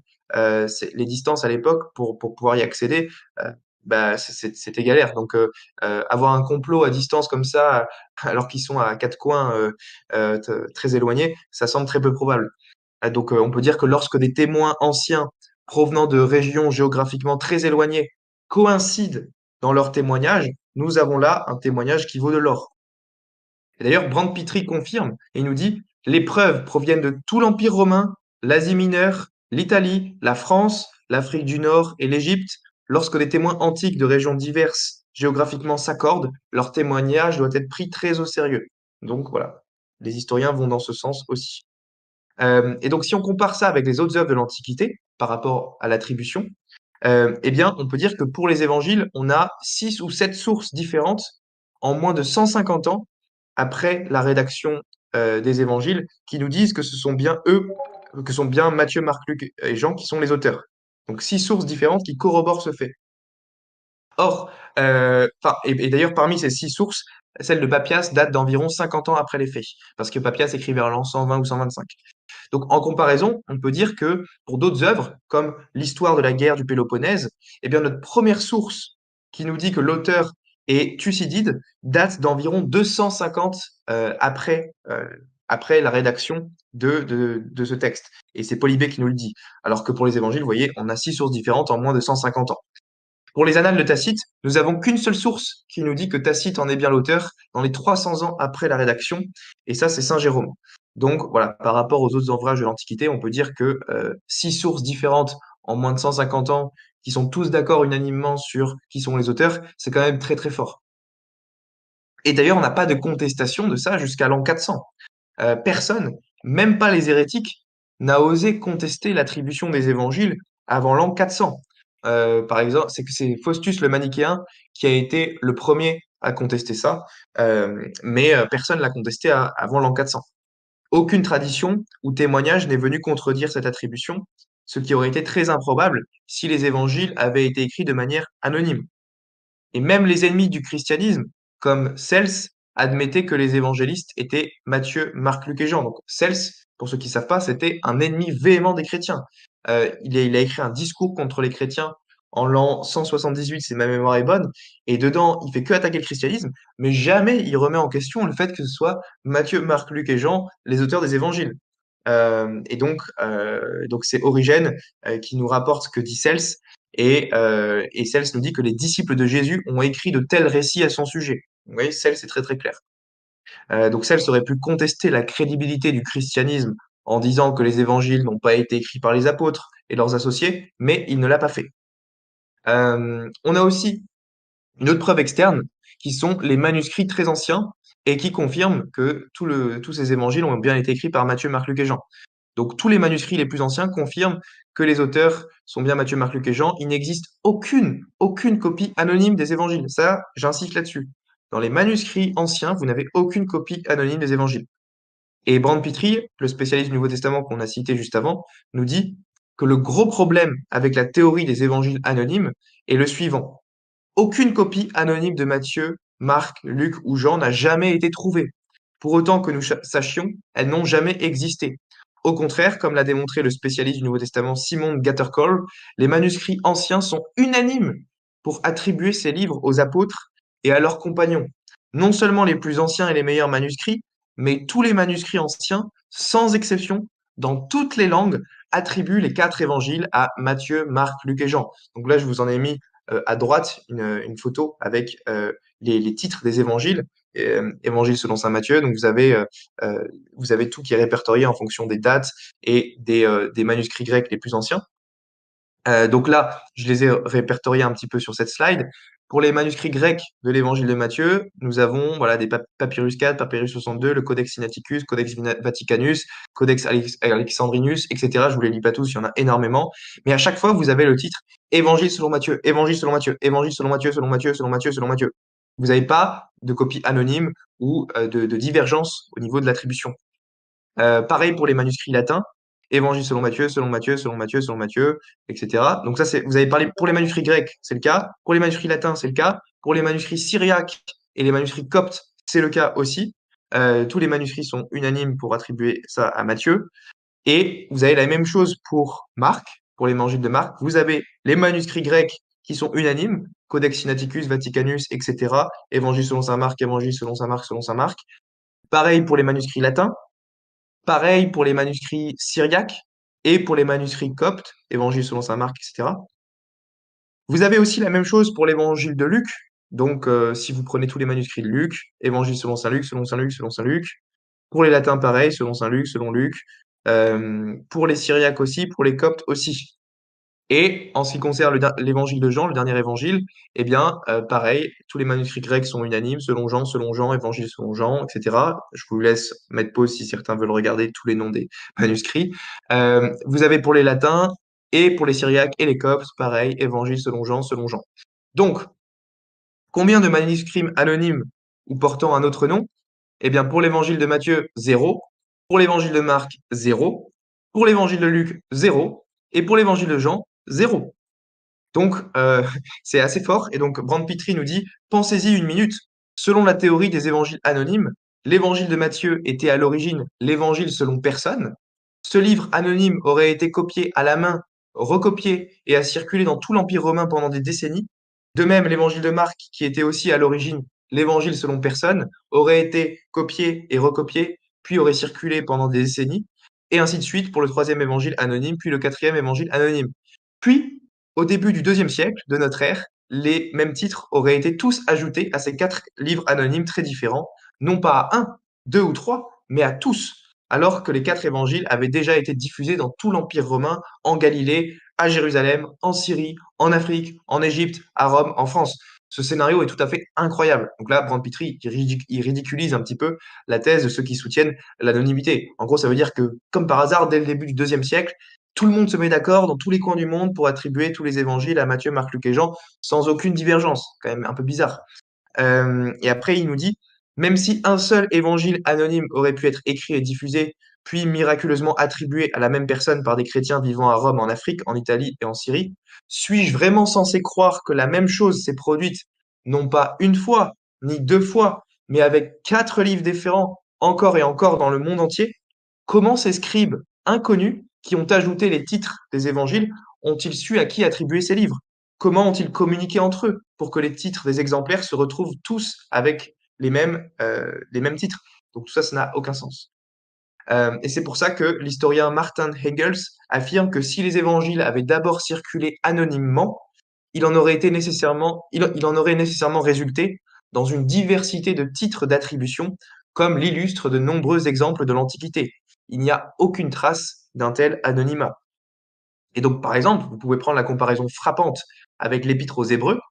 Eh bien, si l'on prend l'Épître aux Hébreux, on constate que l'auteur de ce livre était disputé dès les premiers siècles, parce qu'il s'agit d'un livre vraiment anonyme. Certains l'ont attribué à Paul, d'autres à Barnabé, d'autres à Clément de Rome, ou encore à Timothée. Si bien qu'à la fin du IIe siècle, Origène d'Alexandrie abandonna l'entreprise de trouver un réel auteur en disant: quant à l'Épître aux Hébreux, en ce qui concerne l'auteur, Dieu seul le sait. Vous voyez, sur la droite, je vous ai mis la photo pour ce qui est de l'Épître aux Hébreux, eh ben, vous avez une divergence sur l'auteur. Vous avez Timothée, Paul, etc. Ça montre bien ce que ça donne quand vous avez un texte qui est vraiment anonyme, vous avez des divergences dans l'attribution des titres des manuscrits. Et donc, Brand Petrie nous dit, voilà ce que vous obtenez avec un livre réellement anonyme, des manuscrits anonymes, réels, et des débats anciens réels sur l'identité de l'auteur. Mais c'est précisément ce que l'on ne retrouve pas dans les cas des évangiles de Matthieu, Marc, Luc et Jean. Pas de copie anonyme et pas de débat entre les anciens chrétiens sur l'identité de l'auteur des évangiles. En bref, la théorie des évangiles anonymes souffre non seulement d'un manque de preuves manuscrites, mais aussi d'un manque de logique. Et d'ailleurs, on peut ajouter ici un autre argument logique contre la thèse de l'anonymat, c'est que personne n'aurait eu l'idée d'inventer de tels noms. Si les premiers chrétiens avaient vraiment voulu mentir et inventer les auteurs des évangiles, pourquoi ne pas leur avoir donné des noms plus populaires? Pourquoi ne pas avoir remplacé Marc et Luc, qui étaient des associés méconnus, par 2 des 12 apôtres qui auraient directement côtoyé Jésus? Marc n'est pas un personnage de grande valeur. Il serait certainement pas un homme de premier choix si l'on voulait inventer l'attribution des évangiles. Quitte à mentir, pourquoi ne pas dire que l'évangile a été directement écrit par Pierre plutôt que par l'intermédiaire de Marc? Cela aurait été un bon moyen d'accroître son autorité. Et donc, on peut dire que le nom de Luc, compagnon de Paul, lui aussi n'est pas très prestigieux parce que Luc n'est mentionné que 3 fois dans tout le Nouveau Testament, faisant de lui un choix bien moins intéressant que d'autres disciples de Paul, plus connus comme Timothée, Tite ou Silas. Et donc, un faussaire n'aurait jamais eu l'idée d'attribuer à Luc l'écriture de l'Évangile ou des Actes des Apôtres si cela n'avait pas été le cas. D'ailleurs, Craig Blomberg affirme: il est difficile de croire que les traditions les plus anciennes associent uniformément les 2 premiers évangiles à Marc et Luc sans une bonne raison historique, parce que ni l'un ni l'autre n'était par ailleurs considéré comme une figure importante du christianisme du 1er siècle. Vous voyez, ce sont des personnages peu importants. L'Église primitive n'aurait pas eu l'idée de les mettre sur un piédestal en disant que ce sont eux les auteurs des évangiles. Et donc, Brand Petrie nous dit la même chose, il nous dit: mettez-vous à la place des anciens scribes qui auraient sciemment ajouté des faux titres aux évangiles. Si vous voulez donner une autorité à votre livre anonyme, choisiriez-vous Luc, qui n'était ni un témoin oculaire lui-même, ni le disciple d'un témoin oculaire, mais un compagnon de Paul qui n'a jamais rencontré Jésus durant sa vie terrestre? Choisisseriez-vous Marc, qui n'était même pas un disciple de Jésus? Si l'autorité est ce que vous recherchez, alors pourquoi ne pas attribuer votre évangile anonyme directement à Pierre, le chef des apôtres, ou à André son frère? D'ailleurs, pourquoi ne pas aller directement au sommet et attribuer votre évangile à Jésus lui-même? Donc voilà, tous ces arguments vont dans le même sens. Et on peut dire, alors pour ce qui est de Matthieu, que personne n'aurait eu l'idée d'attribuer l'évangile à Matthieu non plus, parce que Matthieu était un collecteur d'impôts, les collecteurs d'impôts étaient détestés par les Juifs, qui les considéraient comme des collaborateurs avec les Romains et comme des pécheurs. Et donc Craig Blomberg écrit, Matthieu était un apôtre bien sûr, mais après Judas qui a trahi Jésus, c'était probablement le moins aimé des 12 dans les cercles juifs parce qu'il avait travaillé pendant des années pour le camp ennemi en récoltant de l'argent pour Rome. Donc voilà, si on voulait inventer quelqu'un pour écrire les évangiles, on n'aurait pas choisi un des apôtres les moins aimés des 12. En somme, mis à part Jean, les noms des évangélistes ne sont pas ceux qui viendraient spontanément à l'esprit d'une personne qui voudrait inventer des titres afin de renforcer le prestige et l'autorité de ses textes. Et donc une liste des prénoms beaucoup plus connus comme Pierre, comme Jean, Pierre, Thomas et Jacques aurait été plus attrayante que si quelqu'un avait voulu vraiment en inventer une. Il est donc raisonnable de penser que l'attribution traditionnelle est correcte. Donc si on fait le bilan des attestations externes, pour l'instant nous avons vu que la tradition primitive est unanime sur l'attribution des évangiles, contrairement au cas de l'Épître aux Hébreux, que tous les manuscrits que nous avons en toutes les langues comportent bien le nom des 4 évangélistes, et qu'aucun n'est anonyme, contrairement à l'Épître aux Hébreux, et que personne n'aurait eu l'idée d'inventer des attributions à des personnes comme Matthieu, Marc et Luc s'ils n'étaient pas de vrais auteurs. Donc là, ce qu'on a dit, on peut vérifier avec les critères internes. Parce qu'au début de la présentation, je vous ai parlé de la différence entre les critères externes fondés sur des sources extérieures, et là, on va regarder ce qu'en disent les critères internes, donc en se fondant sur le texte lui-même. Alors, est-ce qu'il y a des confirmations internes pour l'évangile de Matthieu? Eh bien, je dirais oui. On a l'auteur qui est d'origine juive, c'est lui qui cite le plus les prophéties de l'Ancien Testament avec une formule d'accomplissement. Et donc, l'évangile mentionne des choses par rapport à l'argent, et ça, c'est l'argument le plus fort. C'est que l'évangile de Matthieu est celui qui mentionne le plus des choses liées à l'argent. Il parle de la didacrame, il parle de payer l'impôt à César, l'argent et l'impôt, etc. Et ça, c'est pas du tout étonnant si l'auteur de l'évangile est un collecteur d'impôts. C'est logique, si vous avez un collecteur d'impôts, c'est pas du tout étonnant que dans l'évangile en question, on retrouve plein de traces liées à l'argent, liées à des termes techniques comme la didacrame ou des choses comme ça. C'est tout à fait cohérent si c'est un collecteur d'impôts qui écrit.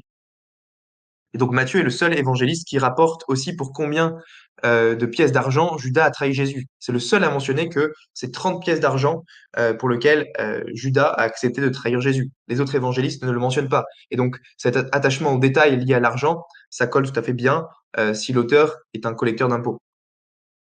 Et il est aussi le seul à mentionner l'argent donné aux gardes du tombeau dans Matthieu 28, 12, contrairement aux autres évangélistes qui n'en parlent pas. Donc voilà, l'évangile de Matthieu, c'est l'évangile où on parle le plus de l'argent. Et d'ailleurs, là, vous avez la comptabilisation de références à l'argent. Chez Luc, vous avez 22 références à l'argent. Chez Marc, vous en avez 6. Et chez Matthieu, vous en avez 44. Donc ça, c'est assez fort. C'est-à-dire que vous avez 2 fois plus de références à l'argent dans l'évangile de Matthieu que chez Luc et Marc.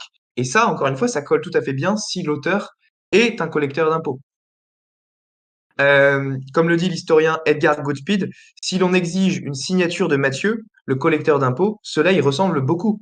Nous sommes frappés par plusieurs caractéristiques de l'évangile de Matthieu qui favorisent résolument la rédaction par un collecteur d'impôts. En ce qui concerne l'évangile de Marc, on peut essayer de confirmer que Marc a bien Pierre pour source, parce que l'évangile de Marc mentionne le nom de Pierre plus que tous les autres synoptiques. D'accord? Donc, le nom de Pierre est mentionné une fois sur 432 mots chez Luc, il est mentionné une fois sur 670 chez Matthieu, non, pardon, une fois sur 432 mots chez Marc, chez Luc, il est mentionné une fois sur 670 et chez Matthieu une fois sur 654. Donc, la proportion de mention de Pierre est beaucoup plus présente chez Marc. Et donc, ça colle tout à fait bien. Si Marc avait source pour Pierre, ce serait logique qu'il se mette plus à parler de Pierre que les autres évangiles. Et aussi, on peut dire que Pierre est le premier disciple mentionné par Marc et que il est aussi mentionné en dernier. Donc, ça colle bien avec le fait qu'il y a une proximité entre Pierre et Marc.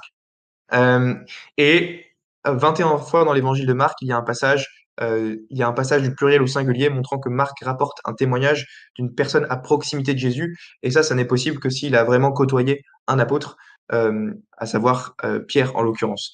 Voilà. En ce qui concerne les confirmations internes pour l'évangile de Luc, eh bien, on peut dire que l'auteur de Luc était certainement connu parce qu'il s'adresse à son mécène qui est Théophile au début de l'évangile. Si vous lisez Luc 1, eh bien, Luc vous dit il s'adresse à Théophile en disant Excellent Théophile, voilà ce que j'écris pour toi. Et donc, il s'adresse à quelqu'un. Donc, il était forcément connu par celui à qui il s'adressait. Donc, ça ne peut pas être anonyme. C'est pour ça que l'historien Harold Riley remarque Luc n'a certainement pas été publié de manière anonyme. Personne n'écrit à une personne nommée Théophile en lui disant Il m'a semblé bon d'écrire pour toi, sans faire savoir qui est l'auteur. Donc, ça n'aurait pas de sens. Si l'auteur était anonyme, il ne s'adresserait pas à quelqu'un en particulier parce que ça n'a pas de sens, tout simplement. Et donc Richard Bauckham écrit lui aussi, il est inconcevable qu'un ouvrage adressé à quelqu'un de spécifique comme Théophile aurait pu être anonyme. On a aussi des indicateurs que Luc était médecin. Donc dans les lettres de Paul, Luc est décrit comme un médecin, ce qui est dit dans Colossiens 4, 14. Et comme par hasard, on retrouve dans l'évangile de Luc des remarques d'ordre médical, plus que dans tous les autres. Donc Luc vous parle d'une femme qui était atteinte d'une perte de sang, que les médecins étaient présents sans qu'aucun ait pu la guérir. Il nous parle d'un homme qui est hydropique, qui était devant lui. Il nous parle de la belle-mère de Simon qui avait une fièvre violente. Donc on a ces références médicales qu'on retrouve dans l'évangile de Luc, plus que dans les autres évangiles. Et ça colle tout à fait bien si Luc était médecin. Si l'évangile a été écrit par un médecin. Et comme par hasard, Colossiens 4,14 nous dit que Luc était médecin. Donc, vous voyez, vous avez une corroboration avec des indices internes au texte. Et voilà, vous avez les fameux dictons médecin, guéris-toi toi-même, ce qui colle tout à fait bien si l'auteur est médecin lui-même. Et enfin, pour l'évangile de Jean, est-ce qu'il y a des confirmations internes? Alors, je dirais que oui, l'évangile de Jean indique qu'il a été écrit par un témoin oculaire, à savoir le disciple que Jésus aimait. C'est ce qui est dit dans Jean 21, versets 20 à 24, où il nous dit que c'est ce disciple, donc le disciple bien-aimé, qui rend témoignage de ces choses et qui les a écrites. Donc vous avez l'évangile de Jean qui affirme explicitement avoir été écrit par le disciple que Jésus aimait. Et donc, ce disciple que Jésus aimait, il faut savoir qui c'est. Donc, on peut dire que le disciple que Jésus aimait était présent au dernier repas et il s'est couché sur la poitrine de Jésus. C'est ce qui est dit dans Jean 13, 23. Or, le dernier repas rassemblait les 12. Donc, le disciple bien-aimé était probablement l'un des 12. Et d'ailleurs, au dernier repas, ceux qui étaient présents au dernier repas, c'est ceux que Jésus a choisis. Et l'Évangile nous dit que c'était les 12 qui étaient présents. Certains essayent de dire qu'il y avait peut-être d'autres gens en plus, mais moi, ça me semble pas trop plausible. Compte tenu de ce que disent les Évangiles, Jésus voulait faire son dernier repas uniquement en rassemblant le groupe des 12 pour se passer ce dernier moment avec eux. Donc, vous avez le disciple que Jésus aimait qui est présent au dernier repas. Au dernier repas, il y a les 12, et donc le disciple que Jésus aimait fait partie des 12. Mais alors, qui parmi les 12? Étant donné que ce disciple se fait appeler le disciple que Jésus aimait, il devait avoir un statut particulier parmi les 12. Il devait faire partie de la garde rapprochée de Jésus. Sinon, le titre de disciple bien-aimé n'aurait aucun sens. Mais alors, quelle est la garde rapprochée de Jésus? Eh bien, quand on regarde les évangiles synoptiques, c'est très clair que ce sont Pierre, Jacques et Jean qui forment le trio très très proche de Jésus. Et ça, vous le trouvez partout, partout. Vous avez plein de textes. Marc 9, 2, par exemple, on nous parle de Jésus qui prend avec lui Pierre, Jacques et Jean et qui les conduit à l'écart. Vous avez pareil dans l'évangile de Marc 5, 37. Personne ne l'avait accompagné, si ce n'est Pierre, Jacques et Jean. Il prie avec lui Pierre, Jacques et Jean, etc. Et à chaque fois dans les évangiles synoptiques, c'est toujours ceux qui sont plus proches de Jésus, c'est Pierre, Jacques et Jean, Pierre, Jacques et Jean, Pierre, Jacques et Jean, Pierre, Jacques et Jean. Vous avez ça partout, partout. Il prie avec lui Pierre, Jacques et Jean, Pierre, Jacques et Jean, Pierre, Jacques et Jean. Et Paul mentionne aussi que Pierre, Jacques et Jean sont les colonnes de l'Église dans Galates 2, 9. Donc c'est vraiment eux, la garde rapprochée de Jésus. Donc voilà, si le disciple que Jésus aimait faisait partie des 12, eh bien, il devait faire partie de cette garde rapprochée de Jésus, les plus proches de Jésus, que sont Pierre, Jacques et Jean. Et donc voilà, la question est de savoir, mais qui parmi ces trois-là était le disciple que Jésus aimait maintenant? Et donc le disciple que Jésus aimait ne peut pas être Pierre, parce qu'il en est expressément distingué dans l'Évangile. C'est ce qui est dit dans Jean 21, 20. Pierre s'étant retourné, vit avec eux le disciple que Jésus aimait. Donc ça peut pas être Pierre le disciple que Jésus aimait. Donc Pierre n'est pas le disciple que Jésus aimait, donc il reste que Jacques et Jean. Et de plus, nous savons que Jacques est mort martyrisé pour sa foi par Hérode vers l'an 42, c'est ce qui est dit en Acte 12, verset 2. Et on sait que l'évangile de Jean, le quatrième évangile, a été écrit vers 90. Donc par conséquent, Jacques ne pouvait pas en être l'auteur. Et donc, bah, par élimination, il reste que le disciple que Jésus aimait, à savoir il reste que l'apôtre Saint Jean comme étant le candidat plausible pour être le disciple que Jésus aimait. Parce que il faisait partie de la garde rapprochée de Jésus, Pierre, Jacques et Jean. C'est ni Pierre, c'est ni Jacques, donc il reste que Jean. Donc voilà. Après, il y a d'autres indices supplémentaires. Il y a le fait que le quatrième évangile ne mentionne jamais le terme Jean, fils de Zébédée, contrairement aux synoptiques, et il est le seul à utiliser l'expression le disciple que Jésus aimait, qui n'apparaît jamais dans les synoptiques ni dans les actes des apôtres. Et cela n'a de sens que si les deux personnages sont identiques. Pareil, le quatrième évangile est le seul évangile qui parle de Jean le Baptiste, qui l'appelle Jean tout court. Et donc il est logique que les autres évangélistes aient voulu rajouter l'appellation le Baptiste pour Jean le Baptiste pour le distinguer avec l'apôtre Jean et ne pas générer de confusion. En revanche, si l'auteur du quatrième évangile est bien l'apôtre Jean, alors il est parfaitement compréhensible qu'il n'ait pas ajouté cette particule de distinction pour Jean le Baptiste, parce qu'il n'y aurait eu aucun risque de le confondre entre lui, l'auteur de l'évangile, et Jean le Baptiste. Donc voilà, ça c'est d'autres indices supplémentaires intertextes. Donc voilà, c'est pour ça que les historiens, beaucoup d'historiens disent la meilleure explication de tous ces facteurs est que le disciple que Jésus aimait est bien Jean, fils de Zébédée. Et même Raymond Brown reconnaissait dans son livre de 1966 que la combinaison des preuves externes et internes associant le quatrième évangile à Jean, le fils de Zébédée, est l'hypothèse la plus solide. Donc en conclusion, la thèse largement répandue selon laquelle on ne sait pas qui a écrit les évangiles est irrationnelle et refuse de prendre en compte les données historiques unanimes sur cette question. Les preuves à la fois externes et internes convergent pour montrer avec un haut degré de certitude que les évangiles ont pour auteur deux témoins oculaires, à savoir Matthieu et Jean, ainsi que deux proches associés, Marc et Luc. Cela renforce considérablement leur crédibilité historique et démontre que les évangiles ne sont pas des mythes ou des légendes tardives, mais bien des biographies détaillées de la vie de Jésus, ancrées dans le réel et dont les informations sont de première ou de seconde main.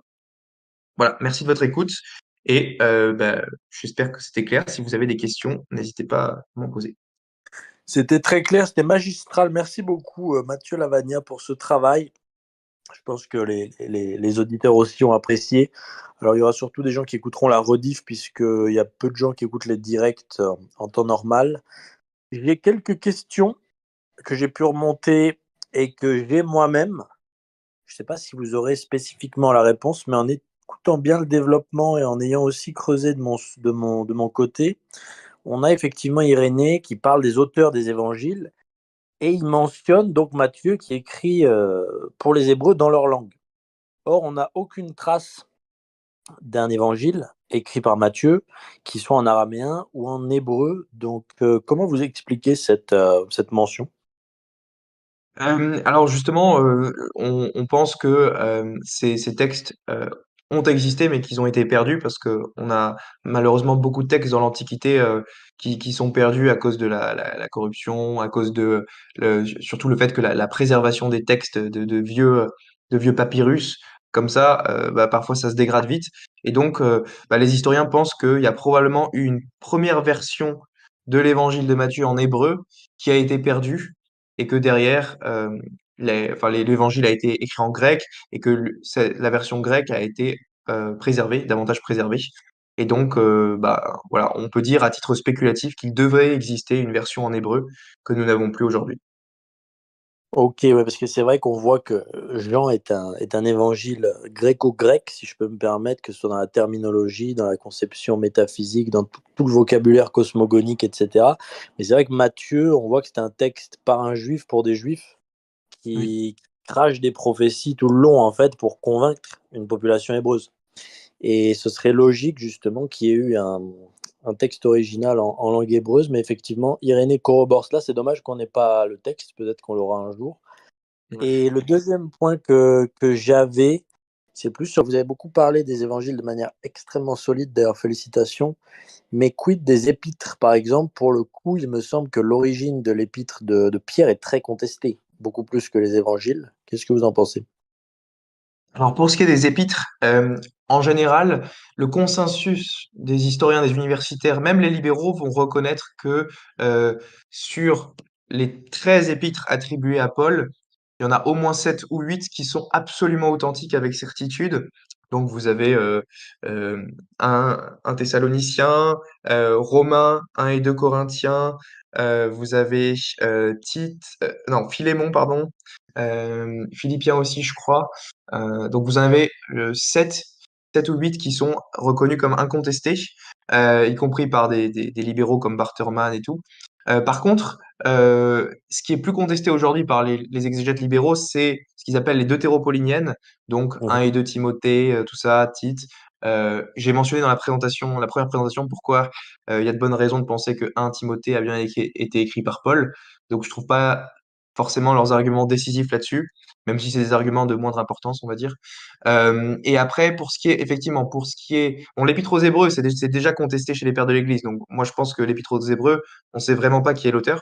Pour ce qui est des épîtres de Pierre, la première est moins contestée, c'est surtout la deuxième épître de Pierre qui est contestée. Mhm. La deuxième épître de Pierre. Alors, à vrai dire, hein, pour parler franchement, j'ai pas fait une analyse, une étude aussi poussée des raisons de croire en l'attribution traditionnelle à l'épître de Pierre que ce que j'ai fait pour les évangiles. Mais par contre, quand on lit le texte interne à l'épître de Pierre, j'invite tout le monde à aller lire 2 Pierre, chapitre 1, verset 1. Et ben, c'est Pierre lui-même qui se présente comme l'auteur de l'épître. Il est dit Simon Pierre, serviteur et apôtre de Jésus-Christ, etc., etc. Donc, il se présente comme étant Pierre. Donc, bah, si on veut dire que c'est une invention, on doit soutenir que l'auteur a voulu mentir, s'est fait passer pour Pierre et que ça n'a pas été contesté par l'Église primitive. Donc, c'est pas, enfin, moi, il me semble que c'est pas très crédible. Après, pour être franc, je me prononce pas de manière catégorique et définitive parce que j'ai pas beaucoup étudié les arguments en faveur de l'anonymat de Pierre. Donc, pour l'instant, je suspends un peu mon jugement sur ces questions-là, oui. Non, mais merci pour la réponse, mais justement, l'exemple des Épîtres de Pierre, c'est le plus parlant dans la Bible de Jérusalem. Quand même un texte de référence au niveau méthodologique, ça tout le monde sera d'accord. Mais typiquement, on ouvre l'introduction aux Épîtres et on lit, bah, c'est clairement pas Pierre qui écrit, mais c'est des bonnes paroles, donc ça va. Je résume très grossièrement, mais c'est ce qui est écrit dans les introductions, qui sont censées être des introductions catholiques, puis on n'est pas que dans de l'universitaire, mais bon, c'était une petite parenthèse. Je vais prendre les questions des uns et des autres. Est-ce qu'il y a des sources archéologiques qui corroborent l'analyse textuelle et philologique des textes, du coup? Il y a des sources archéologiques qui confirment certaines choses présentes dans les évangiles, oui. Vous avez, je peux vous en citer pas mal, vous avez la synagogue de Capharnaüm qui est mentionnée dans Matthieu 4, qui a été retrouvée par les fouilles archéologiques, et elle se situe bien près de la mer, comme dit l'évangile. Vous avez de mémoire la piscine de Bethsaïda mentionnée en Jean 5,2.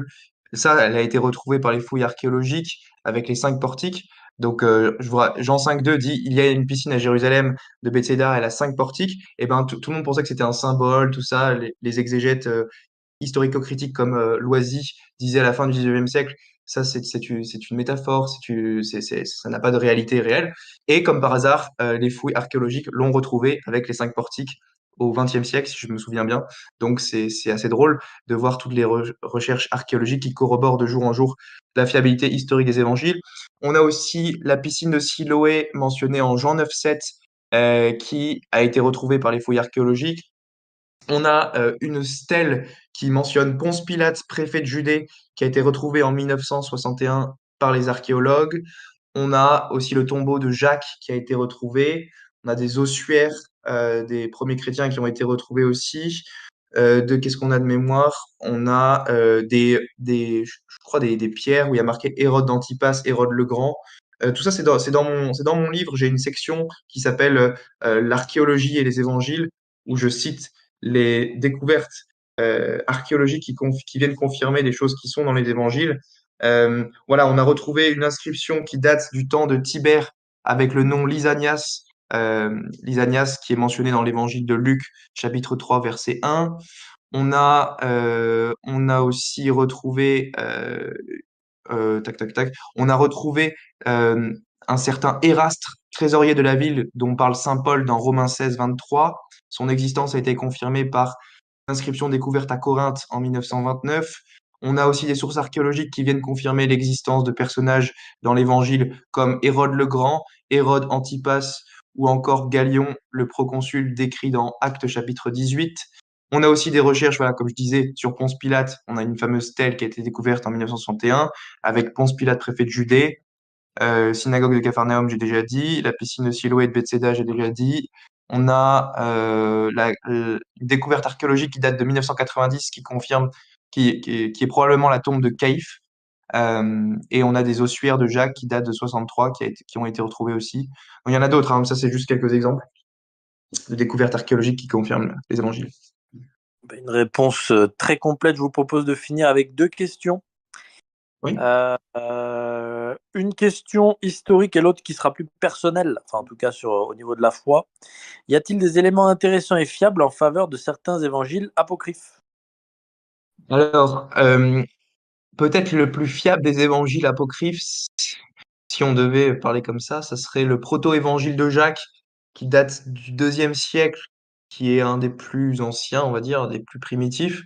Il peut y avoir quelques traces d'éléments historiques dedans. D'ailleurs, c'est grâce au proto-évangile de Jacques, de mémoire, que la tradition attribue les parents de Marie comme étant Joachim et Anne. C'est pas dans le Nouveau Testament. Tout à fait. Mais, oui, c'est ça. Et donc, après, pour ce qui est des autres évangiles, dès que ça commence à dater de la fin du deuxième, début troisième jusqu'au quatrième siècle, ça devient très très peu fiable parce que on est éloigné de la Palestine, on est éloigné des témoins oculaires, et c'est des gens qui n'ont pas connu Jésus, qui sont sous influence gnostique, et donc qui parlent de choses qu'ils ne connaissent pas, ils ne décrivent pas la géographie des lieux, le nom des villes, les prénoms. On sait aussi par l'étude de l'onomastique que les prénoms qui sont mentionnés dans les évangiles canoniques correspondent parfaitement à la proportion de répartition des prénoms dans la Judée du 1er siècle. Ce n'est pas du tout le cas quand on fait ce travail pour les évangiles apocryphes. Donc on constate qu'il n'y a pas du tout une correspondance dans les proportions de prénoms. Donc oui, il y a des vrais travaux qui ont été faits là-dessus pour comparer la fiabilité des deux, et ça n'a rien à voir, effectivement. Irénée avait fait un travail exceptionnel pour prendre les évangiles canoniques. Je Mm. rajoute juste une petite question très rapidement, c'est l'Apocalypse de Jean. Ça sort Oui. d'où alors? L'Apocalypse de Jean, bah, c'est un texte qui date de la fin du 1er siècle, qui probablement a été écrit par Jean, fils de Zébédée. En tout cas, moi, je pense que c'est le même auteur qui a écrit l'Évangile de Jean et l'Apocalypse, le disciple que Jésus aimait. Ok. Euh, et voilà, alors c'est un genre littéraire très différent du reste du Nouveau Testament, parce que le genre littéraire de tout le Nouveau Testament, c'est le genre littéraire historique. Les auteurs veulent rapporter des faits, décrire des choses factuelles. L'Apocalypse, c'est Jean qui décrit une vision qu'il a, une vision personnelle de la fin du monde. Il n'est pas en train de chercher à raconter un discours historique avec des événements qui ont eu lieu, qui ont eu lieu. C'est plutôt un discours prophétique sur la fin du monde et l'eschatologie. Donc le genre littéraire est différent. C'est ça qui le distingue du reste du Nouveau Testament. Tout à fait, c'est très distingué du Nouveau Testament, mais très proche des livres prophétiques de l'Ancien, comme Ézéchiel, Jérémie, etc. Et la dernière question, donc un peu plus personnelle, enfin ce sera plus l'objet d'une réflexion théologique personnelle, c'est pourquoi est-ce qu'à votre avis, en tant que catholique, Dieu rend-il si dur l'établissement de preuves factuelles pour ces textes qui sont assez fondamentaux pour croire? Je n'ai pas bien compris la question. Pourquoi est-ce qu'il n'y aurait pas de preuves factuelles pour ces En textes? fait, C'est-à-dire, la question c'est pourquoi est-ce que Dieu ne rend pas évident le fait que ces textes sont 100% historiques, avec des preuves archéologiques, des choses extrêmement claires et non remettables en cause, si je peux me permettre ce barbarisme? Pourquoi est-ce que c'est si contestable, finalement? Parce qu'aujourd'hui, on ne peut pas dire, voilà, les évangiles, c'est 100% telle personne, tout est vrai de A à Z, on peut prouver chaque événement. Pourquoi est-ce qu'à votre avis, Dieu rend cela si sujet au doute, finalement? Je sais pas si c'est plus clair. ben, moi, je pense que du point de vue historique, on peut établir que les évangiles sont très fiables historiquement et qui nous rapportent un bon portrait du Jésus historique, de ce que Jésus a vraiment dit et fait.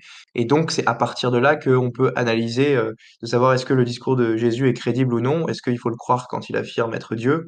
Je pense que en matière d'histoire et de preuves historiques, si on va parler comme ça, les évangiles se démarquent encore mieux que les autres ouvrages de l'Antiquité en termes de fiabilité historique. Et donc, toute personne de bonne volonté qui se met sérieusement à étudier les arguments en faveur de l'authenticité de l'Évangile devrait être convaincue que ce sont des documents fiables sur lesquels on peut se fonder pour rendre la foi crédible. Après, évidemment, il n'y aura pas de preuve absolue à certifier à 100%.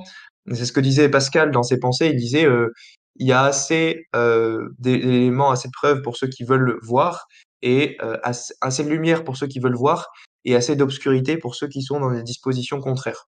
Donc, ça me semble assez pertinent dans le cas des évangiles. Mais après, en plus des évangiles, il y a plein d'autres arguments en faveur de la foi chrétienne. Il y a des miracles très bien attestés aujourd'hui par la science. J'en parle dans la quatrième partie de mon livre. Des apparitions mariales, des guérisons comme à Lourdes, des Dieu ne contente pas de donner des signes à travers les évangiles et textes historiques. Il donne une grande quantité de signes et de miracles à travers l'histoire qui sont bien attestés pour certains. Je dis pas que tous les miracles sont très bien attestés, évidemment. Il faut pas être crédule. Mais il y a certains miracles qui sont très bien attestés, et donc je pense que Dieu nous donne des éléments très solides pour fonder la vérité de la foi chrétienne, et c'est ce que je développe dans la quatrième partie de ce livre-là. Ok, ben merci, une réponse très claire, une conférence extrêmement solide. Merci beaucoup Mathieu Lavagna. Et Pas de bah, problème. franchement, c'était top. Et bravo pour le travail, hein, franchement. Merci. Peut-être que je peux dire un mot pour ceux qui veulent acheter des livres pour approfondir. Je les présente rapidement en 2 minutes, si ça Regardez, vous va. Oui. soyez rassurés, soyez catholiques, non, Donc soyez ça, c'est rationnels. voilà, ça c'est la version longue. Donc elle est grosse, il y a plein d'arguments, c'est écrit en petit, ça si vous voulez approfondir. Si vous voulez pas lire un gros livre comme ça, vous avez la version courte, la version abrégée en jaune, qui est beaucoup plus fine et qui est écrit voilà, en grands caractères, ça se lit très bien, en 2 3 heures vous l'avez lu. Ça peut être une bonne introduction pour quelqu'un qui veut s'intéresser un peu à l'apologétique mais qui n'a pas envie de tout de suite lire un gros pavé de 450 pages. Après, il y a mon livre de réponse à Thomas Durand qui s'appelle Les travers de la zététique, qui est aussi disponible gratuitement sur Internet. Donc Thomas Durand, c'est un sceptique qui rejette l'existence de Dieu et qui a écrit des livres contre le christianisme, qui a Mhm. écrit un livre contre le christianisme et l'existence de Dieu. Et donc j'ai fait un livre pour lui répondre. Donc vous pouvez le retrouver gratuitement sur Internet, ou alors le livre que vous pouvez acheter aussi sur Amazon. Après, il y a le livre de réponse à Michel Onfray. Michel Onfray qui s'est beaucoup attaqué à l'historicité de la foi chrétienne et qui a fait beaucoup d'attaques sur l'Église au plan historique, les croisades, l'Inquisition, l'affaire Galilée, Pie XII et le nazisme, tout ça, ainsi que les évangiles, et voilà, plein d'accusations contre le christianisme. Et là, il y a des éléments normalement solides pour répondre, fondés sur les travaux d'historiens. Tout est sourcé, hein. Vous avez les notes de bas de page à chaque fois, donc si vous voulez vérifier, vous pouvez. Et enfin, mon dernier livre sorti en juin, qui s'appelle La raison est pro-vie, arguments non religieux pour un débat dépassionné. C'est un livre sur les arguments rationnels contre l'avortement, pour montrer qu'il n'y a pas besoin d'avoir la foi ou d'être catho pour s'opposer à l'avortement. Et donc, voilà, n'hésitez pas à l'acheter. Normalement, ça aidera à donner des arguments scientifiques et philosophiques pour défendre la position pro-vie. Donc voilà un petit peu mes livres pour le moment, et ouais, j'espère que ça vous a plu, et puis pourquoi pas refaire des conférences ensemble à l'avenir. Mais avec grand plaisir. Je recommande personnellement ces livres. Ils sont bien écrits, ils sont très solides. Alors des fois, ce sont des argumentaires très lourds en conséquence, puisque ce sont des développements complexes. Mais franchement, allez-y. Enfin, le public d'ici prendra les versions longues, hein, je les connais. Et bravo pour le travail et que Dieu vous donne tout le succès, Mathieu Lavana. Merci beaucoup et bonne soirée. Merci beaucoup à vous, bonne soirée. Au revoir.